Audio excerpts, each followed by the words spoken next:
I want to start this video with a simple question. What is your favorite free-to-play game? I'm assuming most people would say Fortnite for its mix of gunplay and building. Others would say Apex Legends for its mixing of the hero shooter and battle royale genre, allowing for interesting and new encounters with other enemy teams. One might even say that their favorite game is League of Legends, Team Fortress 2, Warzone, Among Us, CSGO, or many of the other free games out there. But if you asked me what my favorite free-to-play game was, I would tell you Warframe.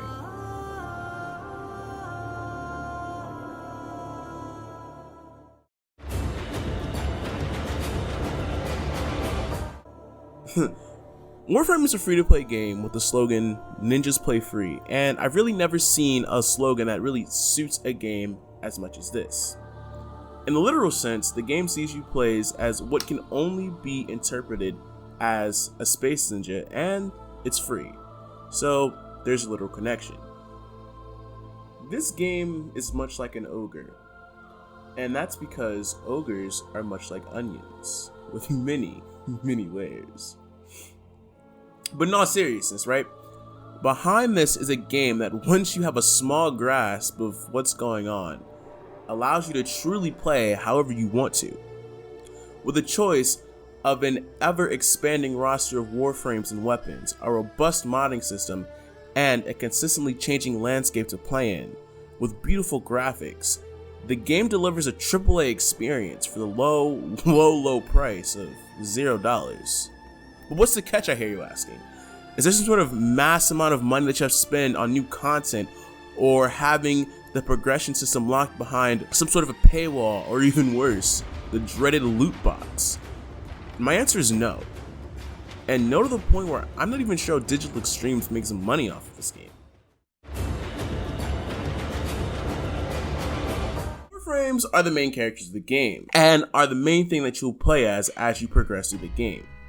There are currently 45 different Warframes to choose from, 31 of which have a stronger variant called the Prime. The Warframes all have a special theme that their 4 abilities fit into. Each Warframe is different from the next, but all fall into 4 main categories. Well, at least in my opinion. Offensive frames, defensive frames, crowd control frames, and support frames. And many of these frames dip their toes into other categories. Let's start off with my personal favorite type of frame, the offense frame. Offense frames are frames that abilities are well suited towards attacking and killing the enemy. Excalibur, the poster boy for Warframe, is a perfect example of an all-around offense frame, with all of his abilities ranging from his first ability, which is a slash dash, to his 4th ability, which is an energy sword called the Exalted Blade, allowing him to deal devastating amounts of damage. But it does come with kind of a cost. He's what you might call a glass cannon. He can be very squishy at many times. His abilities being used mostly to kill enemies means that his abilities do not directly help a team, but he can be very helpful in mission types with mass hordes of enemies. Many of these frames are great for solo play if you just want to go in, kill some stuff, and have a grand old time. Alright, moving down the ladder, we have defense frames. And defense frames are, well, frames meant to defend a point. 2 perfect examples of defense frames are Limbo and Frost, both of which are defense frames, but in different ways. Limbo, the Master of the Rift as he's called, his main defense ability is his Cataclysm, which is a bubble that sends the inner area into a plane known as the Rift. This rift cannot be shot into by enemies, but they can pass into it. By combining 2 of Limbo's abilities, his Rift and Stasis ability, you are allowed to cause a great area of effect in which enemies cannot move, and therefore not only can they not shoot into a defense target, but also cannot move forward to destroy it. But there's a downside to Limbo, like there is with every frame's abilities. Limbo's abilities are upholstered by time.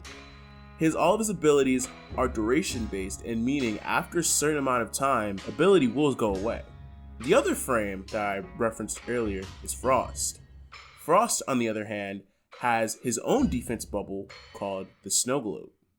Dropping the Snow Globe on an area, causes a giant ice shield to pretty much go up. Now, unlike Limbo's Cataclysm, this ability is not affected by time, and if it were to never be damaged at all, could theoretically stay up forever. But that's the point. This bubble is heavily affected by damage inflicted by enemies.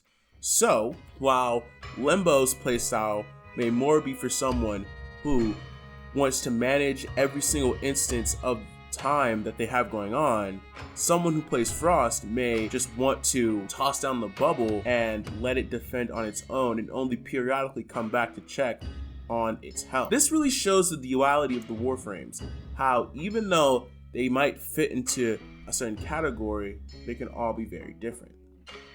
Many of the defense frames have abilities that also fit into this next category, which are crowd control frames, or aptly known as CC frames.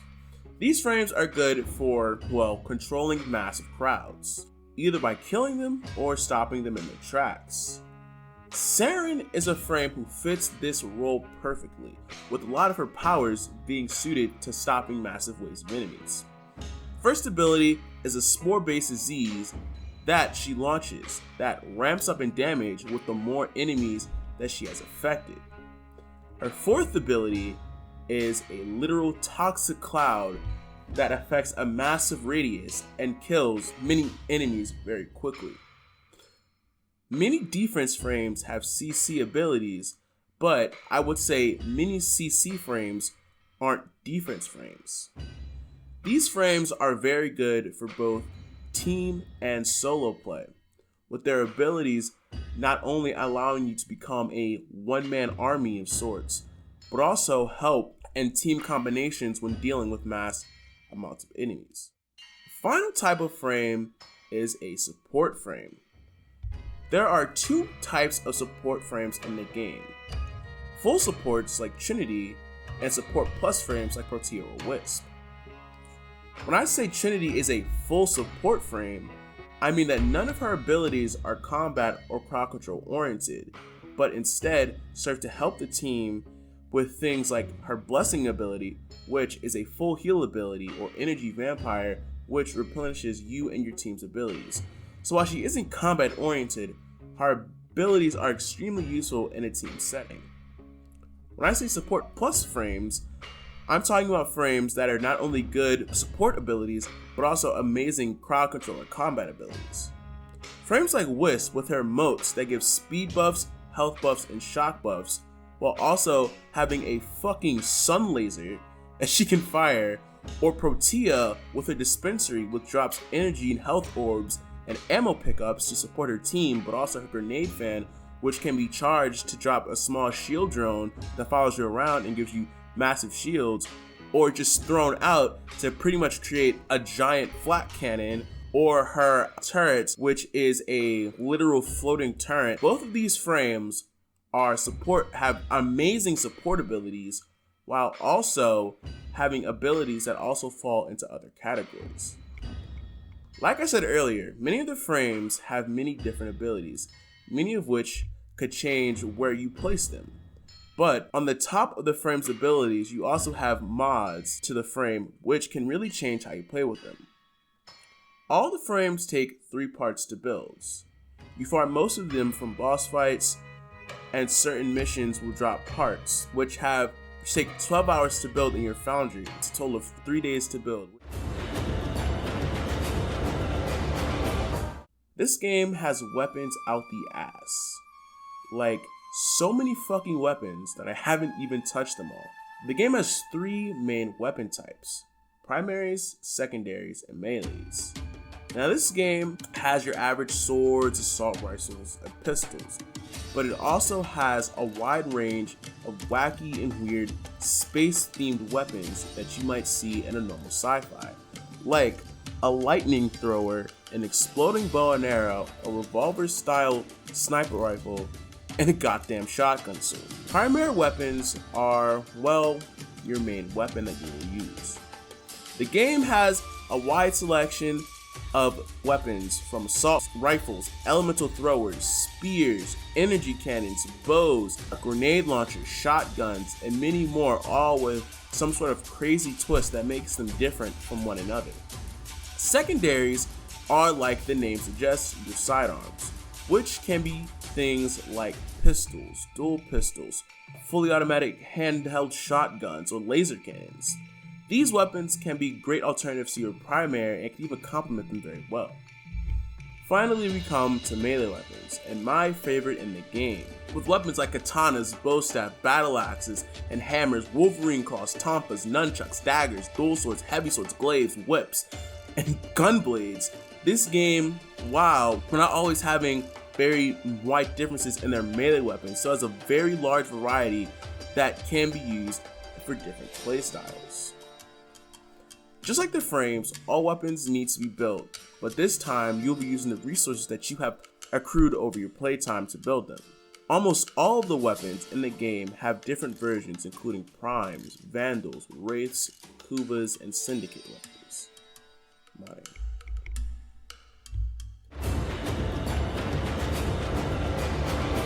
In most games, when you upgrade a weapon, it's to its maximum level. You have pretty much maxed out the damage the weapon will do, and even though you may be able to add small amounts of ammo or small amounts of damage buffs to at maximum level, the weapon's pretty much done. Warframe plays things a little differently. In this game, ranking up a weapon or frame isn't where the fun stops. Once a weapon is at max rank, you can add mods, which increase the damage tenfold. There are 5 main stats to consider in the game when it comes to modding Warframe. Their health and shield, power strength, power duration, power efficiency, and range. All of these go into how the Warframe's abilities work. The example given earlier was Limbo and Frost as the 2 defense frames. For a frame like Limbo, you're going to want to heavily mod him into having high duration, while a frame like Frost, you will want to build for maximum power strength to increase the amount of damage the bubble can take before being destroyed. When it comes to modding weapons, you have many stats to look at, like critical chance and critical multiplier, status chance, damage output, and elements of damage. Yet, that's barely even scratching the surface, but just a quick starter. Another type of mods are augment mods that change how weapons and Warframe abilities work. An example of Warframe augment mods are Excalibur's Chromatic Blade Augment, which, based on the energy color you have, will increase the amount of elemental damage Excal's Exalted Blade ability does. An example of a weapon augment comes from Nightwatch Napalm, which causes the rockets fired by the Ogress to leave a 9-meter range of napalm that does an AoE damage for 6 seconds. Overall, the modding system can heavily change how weapons are played with, and also what weapons and Warframe you choose to use.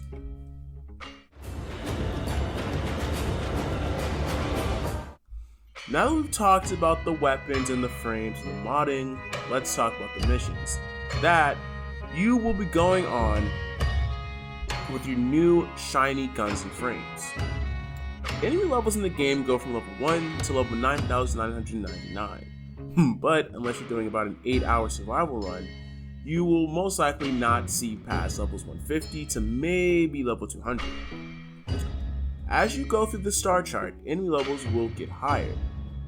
There are a total of 20 mission types in the game, but the main 10 which you will see on most, if not all of the planets, are extermination, survival, defense, mobile defense, excavation, capture, interception, spy, rescue, and assassination. So let's start off with extermination missions. Extermination missions are plain and simple and excuse for just a kill show. In the game, you will drop onto the map with a set amount of enemies that you have to kill. You can go on this sort of rampage if you want, There's not much to this mission type, but it can be really fun to walk in a room full of enemies and unleash the power of your Warframe against them. Do this mission type either by yourself or with a squad of friends. The next mission type is survival. In survival missions, you drop into a map, and at the very start of the map, the enemies will sabotage the life support system to try to choke you out. But never fear, Space Mom is here to supply you with life support capsules that will respawn every minute and a half. A life support module will be sent to you and takes about 20 seconds to activate. Each module will restore 30% of your life support to a total of 100%. And as you can tell, over a long enough period of time, that 30% really doesn't seem like it would do much. That's why you need to kill enemies to drop life support capsules, which will increase your overall life support amount by 5%, which can quickly add up with the more enemies you kill. Every 5 minutes, you will gain a reward, which follows the Warframe drop tables, which normally go in the pattern of A, B, C, with C being the highest value, and dropped every 3 waves on almost all the mission types that have waves, and in this case, that's about 15 minutes. This mission type is infinite, so as long as you can keep up your life support, you can go on for as long as you want. But be warned, the longer you go on, the stronger the enemy levels will become. Okay, now for defense. In this mission type, you will have to well defend the target.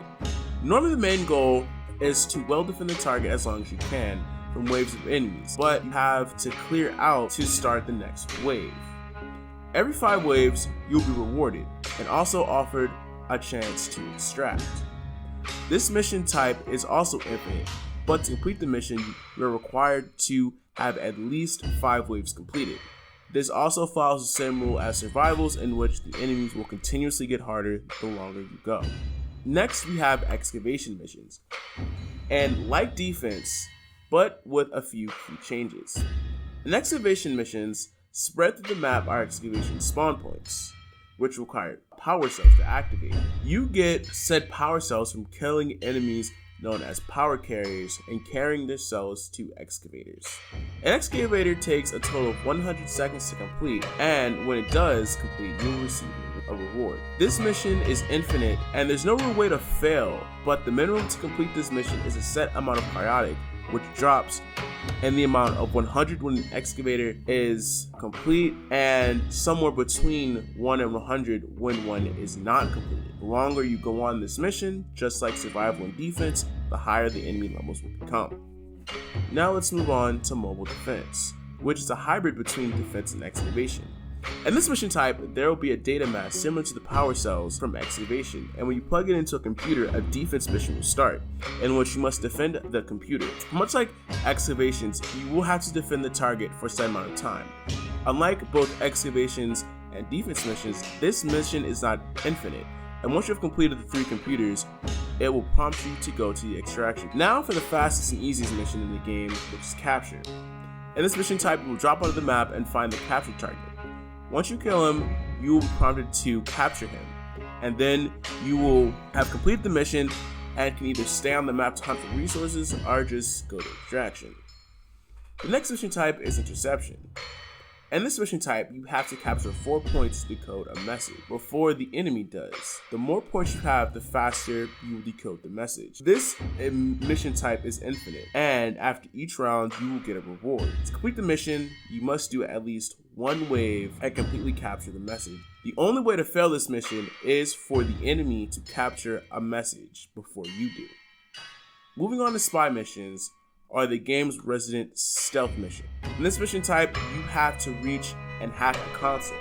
While you try to reach the console, you will have to avoid detection from drones, trip lasers, cameras, and enemies that will report. This mission type is not infinite. There are 3 consoles per mission, with most missions requiring you to hack at least 1 console to complete the mission, but some higher level versions of this require you to hack all 3 consoles. You will be rewarded for each and every successful hack. Next, we go to rescue missions. In this game mode, you will rescue a hostage being held in an enemy prison. When you approach the holding cell area, you must sneak over to the cells, or if you're caught, a timer will start, and if you don't save the hostage at the time, they will be eliminated. To save the hostage, you will be given 3 cells to choose from, and you have to open the right one to save the hostage. Then keep them alive until you get to extraction. This mission type isn't infinite, and this is the only non-infinite mission that you should 100% go to extraction, because the objective will not be completed until if the hostage dies, and you will fail. Finally, we have assassination missions. These are the type of missions that you would call a boss battle. Bosses have some sort of mechanic stopping you from just instantly one-tapping them once you become strong enough. Well, at least most do. Oh, that's a lot of damage! These missions can be done in a multitude of ways, as each boss is unique and has a special way to beat them. After killing a boss to get into extraction, you will be rewarded with a specific part for a Warframe. This game has a very wide range of missions, and these 10 are just the main ones you'll see on every planet. But there are 10 more that are extremely unique and different from the last. This game has 4 main enemy factions, all extremely different from the others, and you will battle them as you try to keep up the crumbling piece in the origin system. 3 main enemies you will fight are the Grineer, the Corpus, and the Infested. The Grineer are a race of deformed clones from the time of the Origin. Ruled by the Twin Queens, they are a force to be reckoned with. The Grineer are in a mass power struggle with the Corpus in a bid to rule the Origin system in the wake of the Origin. They are heavily augmented with cybernetics to slow down the process of clone rot, a degenerative illness that comes with, well, being a clone. This makes them heavily armored targets. They mainly use rugged weapons that show that even though they aren't the most technologically advanced, they still pack a mean punch. Next is the Corpus, a money-hungry cult dedicated to the word of profit. Formed from the scavengers and traders who rose after the fall of the Origin, they continue to be a threat for the people of the Origin system. They claim to be direct descendants of the Origin, and therefore say they have a natural right to rule the Origin system. These enemies rely heavily on their shield as their main line of defense, and with a mix of human soldiers and also an endless battalion of Moas and Osprey proxies to wage war for them. They mostly use energy-based weapons that you expect to see in a sci-fi setting. Finally, the Infested, a sickness that spreads and conquers without prejudice. The Infested is a horde of zombie-like creatures that have been taken over by the Technocyte virus, a hybrid between biology and technology. The horde's only true purpose seems to be to spread, but it does have at least some level of intelligence shown as a sort of hive mind. The enemies use neither armor nor shields, but using their overwhelming numbers make them hell to deal with. While carrying no weapons, the use of their physical mutations make them incredibly dangerous in battle. The enemies of the game vary not only in type, weapons, and defenses, but also lore, motivation, and design aesthetics. All 4 are a force to be reckoned with. Every item Warframe can be crafted, from the Warframes, the keys, to weapons. To craft something in the game, just go into the market and buy its blueprint with the credits, and then go to the foundry and buy them with your resources. Some items, mostly Warframes and weapon variants, require special parts to build them. For Warframes, you can farm their parts from a myriad of places. Some places drop them from boss fights, while others parts drop from either doing missions or in special vaults. The parts for many varieties of weapons are either farmed from events when they're active, or from alerts and invasions, or brought from the Void Trader. The crafting system allows you to play with everything in the game for free, and unlike many other games that want to steal your money with predatory practices, in this game, the crafting is done in a way where everything can be feasibly built, and even though they take a long time to wait, after your first couple frames of weapons, the time just kind of flies by.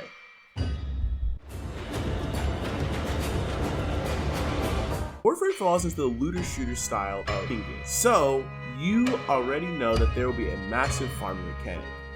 Like I said earlier, when crafting in the game, you'll need a lot of resources to build your items, so the best way to find them is by farming them in missions.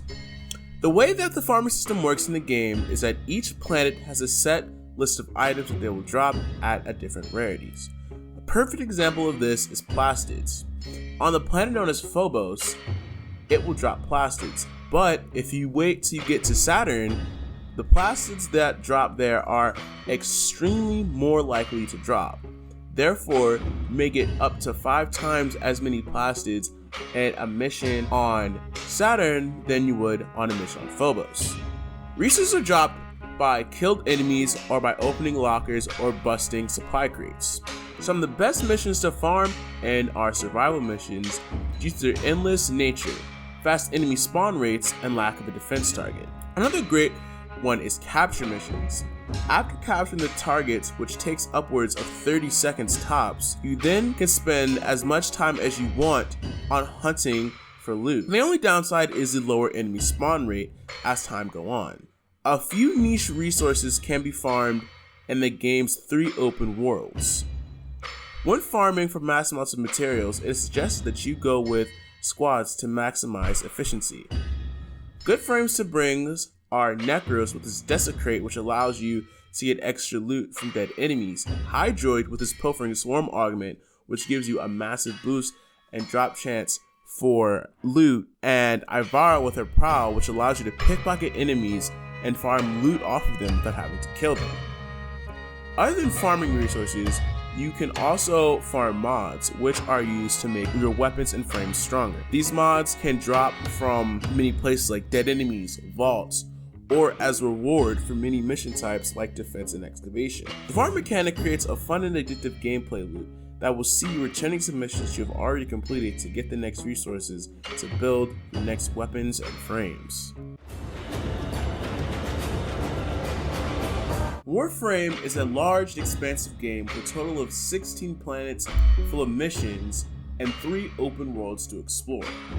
The 3 open worlds are the Plains of Eidolon, the Orb Valis, and the Cambrian Drift. Each open world has different enemies to fight, resources to collect, and factions to help. Plains of Eidolon was the first open world added to the game and is located on Earth. In this open world, you will be accepting bounties from Konzo, an old man who seems to be the leader of the people of Cetus. The main enemy faction you'll face here are the Grineer, who are spread out along the plains, and you must stop them from terrorizing the people of Cetus. And the bounties on Cetus drop many rewards like parts for the Gar Warframe, the Vigilante and Hunter mods, rare relics, and plane-specific resources like Cetus Wisps. This open world also has elements of many creature hunter games with the Eidolon hunts, in which you and a squad of friends are going to hunt a giant deer-looking robot called the Eidolon that you have to use both your operator and Warframe to beat. You can choose to end the hunt there or sacrifice the Eidolon shard you get to raise the Terror list and Hydra list for a chance of greater rewards. Next is the Orb Valis, a giant frozen wasteland that is harvested for resources by the greedy corpus leader Nefanya. On this open world, you will be helping the Voxelores who live on Fortuna, which is a debt prison in which people are forced to work all day to pay off their debts for being in Fortuna, so they get cybernetic augments to increase their potential work output to earn more money, but that just increases the debt and it becomes an endless debt trap for the Voxelores. The bounties that you'll be taking are from Utico, leader of a rebel group known as Solaris United. You will go on to the Orb Valis and help Solaris United in their fight against the Corpus. In this open world, you will fight against the Orb Mother, a giant spider-like robot that drops the parts for the Hildren Warframe. The last and most recent open world added to the game is the Cambrian Drift, a giant asteroid covered in the Infested. Here you will take bounties from Mother, a member of the Entrati family, one of the last surviving Oricans who have been stricken by the infestation, but must fight against temptations of the hive mind in order to keep the heart of Deimos beating. In these bounties, you will save people lost in the Cambrian Drift, collect samples to help the family find a cure for their infection, and defend the necrolis, or the home of the Entrati family, and defend the heart of Deimos from enemy necromechs, a new type of mech that you can pilot in the open world. All of the open worlds are vastly different from one another and offer new and interesting ways to interact with the people of the Origin system and truly show the might of the Warframes. Frame, or the end game of Warframe, is pretty much the ability to customize your Warframe and the look however you want. Now, Warframe offers this in a multitude of ways. First, you have skins, which you must pay for with the in-game currency, Platinum. Skins, though, are not 100% necessary to maximize the look of your Warframe. In the game, you have these things known as color palettes, and though most color palettes must be paid for with Platinum, every once in a while, Digital Extremes will release a color palette into the market, which only costs 1 credit, which is pretty much free. These color palettes allow you to change the look of your Warframes. So if you don't like the base gray color of a Warframe, we'll make it hot pink and cherry blue for all I care. Alright, you want your Warframe to look like Iron Man? Throw in some of that spicy ass hot rod red. This really allows you to customize the look of your frames with capes known as Cyandanas, emblems from bosses you killed known as sigils, armor pieces which do normally cost money but are sometimes free, and many other things that allow you to truly express how you want to look in this game. Trading. The trading system in Warframe is extremely robust, allowing you to trade not only prime Warframe parts, but all variants of weapons and their parts, and even parts for the base versions of many weapons that need multiple parts to build. Here's one way the trading system in this game differs massively from other games. In this game, you're allowed to trade Platinum, or the premium in-game currency, like the V-Bucks of the game from Fortnite, or any of the myriad of gem-style currencies from many mobile games, is allowed to be traded with players for Platinum. So you can literally play this game free to play 100%, get all the cosmetics, get as many slots as you want for Warframes for free, just by actually playing the game and grinding and having things to offer to other players. You can sell them, like I said earlier, Warframe and weapon parts, but you can also sell mods. Mod selling is a very big part of this game. You can either sell small mods for very cheap, kind of dirt cheap price, maybe 1-2p, which some mods won't even go for, or you can trade heavy level mods like primed mods, or mods that are rare and hard to come by, like Condition Overload and Blood Rush, for mass amounts of profits on the market. With the mass amount of content squeezed into this free-to-play game, you can clearly see why I love it so. Not only does the game have a massive fan base who loves the game, but Digital Extremes themselves clearly loves the game, to the point where members of the staff stream the game daily on YouTube and Twitch, and host a yearly event called TennoCon, where they show up upcoming plans that they're working on, have a cosplay contest, and normally do drops for anyone who is watching it being streamed on Twitch. This year, even having an overall drop for the Athedea, which is literally a fully automatic laser hand cannon, and a frame known as Hydroid Prime. And the thing is, what we talked about barely scratches the surface of the scope of this game. Things I can name off the top of my head that I didn't talk about were Kuva Liches, the quests, the Orbiter, corrupted mod farming, the Schwazin, Captura, Railjack, and much more. But that's all for you to discover, my young Tenno. As you travel across the Origin system, building your arsenal and preparing to defend against all threats. So go forth, Tenno, because you know what they say. Ninjas play free.